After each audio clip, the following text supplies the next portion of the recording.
Welcome to today's explainer. Look, if you're preparing for in vitro fertilization, IVF, you already know this is a massive undertaking. We completely get the physical and emotional toll that comes with it.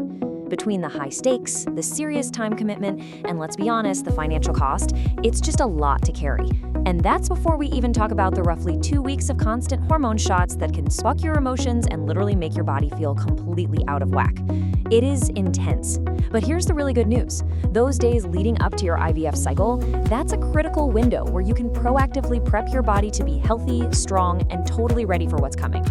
So here is our roadmap for this explainer. We're going to cover the 6 stages of IVF, how to fuel your cycle, some essential lifestyle tweaks, managing those expected side effects, and finally, the partner's role in all of this. Okay, let's dive right into section 1, the 6 stages of IVF. Now, to completely demystify this timeline, you should know it actually kicks off with a prep phase about 2 to 4 weeks before your cycle even starts, where your doctor might use medications to regulate your menstrual cycle. Once things officially kick off, stage 1 is simply day 1 of your period, closest to your scheduled treatment. Then, moving to stage 2, you start the fertility drugs. This lasts anywhere from 3 to 12 days, and it's all about stimulating your ovaries to release more eggs than they usually would. Stage 3, that's the famous trigger shot, an HCG injection that happens exactly 36 hours before the egg retrieval. Then, in stage 4, the eggs are fertilized, and this is exactly when you'll start taking progesterone, which is absolutely crucial for preparing your uterus. Stage 5 happens less than a week later. That's when a healthy embryo is non-invasively transferred right back into your uterus. And finally, stage 6. 9 to 12 days after that transfer, you'll go in for a blood test to check those pregnancy hormone levels. So that's the clinic's roadmap. Moving right along to section 2, fueling your IVF cycle. This is where we shift the locus of control entirely back to you. The clinic manages the medical timeline, sure, but you manage your daily habits. And that starts right on your plate. Fertility expert Dr. Amy Ivazadeh highly recommends adopting a Mediterranean-style diet. It's got this colorful, plant-based foundation that gives your body exactly the nutrients it craves right now. And studies even show it can improve IVF success rates for some folks. But hear me out on this. Do not, under any circumstances, make a sudden extreme dietary overhaul. Like, if you aren't already eating strictly gluten-free, right before your IVF cycle is definitely not the time to shock your system. Just stick to the healthy basics. So what does a fertility-friendly diet actually look like? You want to load up on fresh fruits and veggies, lean proteins like fish and chicken, and whole grains, think quinoa or farro. Bring in healthy fats too, from avocados, extra virgin olive oil, and nuts. At the same time, you really want to steer clear of red meat, sugar, and ultra-processed foods. Oh, and here is a vital piece of information you can't ignore. Diet profoundly impacts sperm health too. So if you're using a partner's sperm, they need to be on this exact same diet right alongside you. No exceptions. Now, moving beyond the plate, let's talk supplements. Ideally, you want to start these about 30 days or even a few months before your cycle.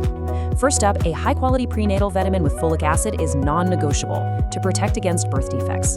Dr. Ivazadeh also swears by fish oil to support embryonic development and vitamin D to cut the risk of early developmental issues. But here is the catch, and it's a big one. Because the FDA doesn't strictly regulate supplements for purity, you absolutely have to look for the NSF International certification on the bottle. That's how you know what you're taking has been independently evaluated and is actually safe. All right, section 3, essential lifestyle tweaks. Think of these tweaks not as restrictions, but as proactive, empowering tools you can use every single day to optimize your body. For example, if you're a runner, Dr. Ivazadeh recommends a really strict limit of just 15 miles per week during your prep and cycle. Why? Well, think of your body's blood flow like a limited resource. Strenuous running literally shifts vital blood flow away from your uterus, pushing it out to your other muscles. And that happens precisely when your reproductive system is desperately trying to pull in that blood flow to thicken the uterine lining. But don't panic, you don't have to just sit on the couch. You should absolutely continue your normal exercise routine. Just swap out the really intense stuff for gentler options. Light jogging, hiking, hopping on the elliptical, cycling, or doing some yoga. These are all fantastic, safe alternatives that keep you moving without starving your reproductive system of the energy it needs. Next up is recovery, which means 7 to 9 hours of sleep per night. Research actually shows that getting more sleep right now is linked to a lower risk of pregnancy complications. And timing is everything here. Melatonin, which is your sleep and reproduction hormone, naturally peaks between 9 p.m. and midnight. So falling asleep right between 10 p.m. and 11 p.m., That is literally the sweet spot for optimizing your rest and your fertility hormones. Okay, this next part is a bit wild, honestly. We need to talk about endocrine disrupting chemicals, or EDCs. These are hidden toxins lurking in totally everyday household items, and they actively interfere with your hormones. You want to avoid phthalates, which hide in fragrance cosmetics and plastics, bisphenol A in your plastic containers, and PFS in some non-stick cookware. Seriously, even your yoga mat or your couch might contain brominated flame retardants. So start checking those labels and swapping them out for natural alternatives wherever you can. Let's talk briefly about intimacy. Dr. Ivazadeh brings a great touch of levity to this, advising that anyone with a penis should avoid ejaculation for about 3 to 4 days prior to a sperm retrieval. Her reasoning? You want to make sure, in her words, that the whole pot is full of the absolute best quality sperm when collection day arrives. As for intercourse during the cycle, it's generally fine, just keep penetration shallow to avoid irritating the cervix. 2 super quick but totally crucial flags before we move on. First, you have to tell your doctor about literally every medication you take, even ordinary stuff like daily allergy pills or over-the-counter painkillers. They can seriously interfere with your fertility drugs. Second, alcohol. A moderate drink early on might be okay, but it can negatively affect the cycle's outcome. And once you reach the embryo transfer stage, alcohol is 100% off limits. Which brings us to section 4, managing expected side effects. We've talked a lot about prepping your body, but we really need to validate the physical toll these drugs are going to take. Dr. Ivazadeh has a very blunt warning for patients regarding bleeding. Because the hormones are rapidly thickening your uterine lining, you might experience what feels like an incredibly intense period. It's a really common hurdle. But please remember, while a little light spotting after an egg retrieval is normal, heavy bleeding during the cycle is not. If that happens, call your doctor immediately. So, knowing that your body is about to go through the ringer, how do you handle it? You don't just have to sit there and suffer helplessly. Let's open up your toolkit. Consider this your symptom survival guide. Dealing with GI issues? Antacids and stool softeners are usually a safe bet.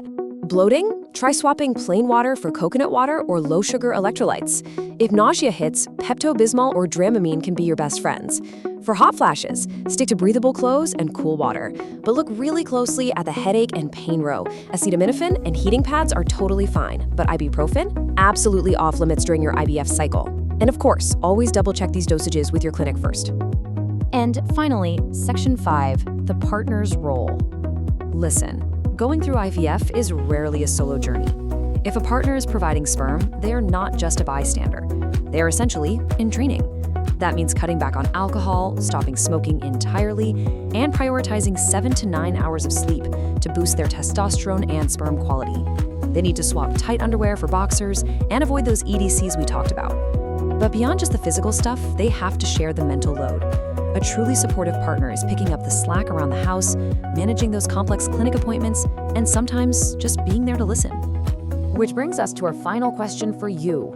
What are you going to pack in your personal IVF toolkit? The clinic controls the science of those 6 stages, sure, but your daily habits, your sleep, your environment, your meals, those are your ultimate secret weapons. What seemingly small choice will you change today that could transform your entire cycle tomorrow? Thank you so much for joining me for this explainer, and we wish you the absolute best on your journey.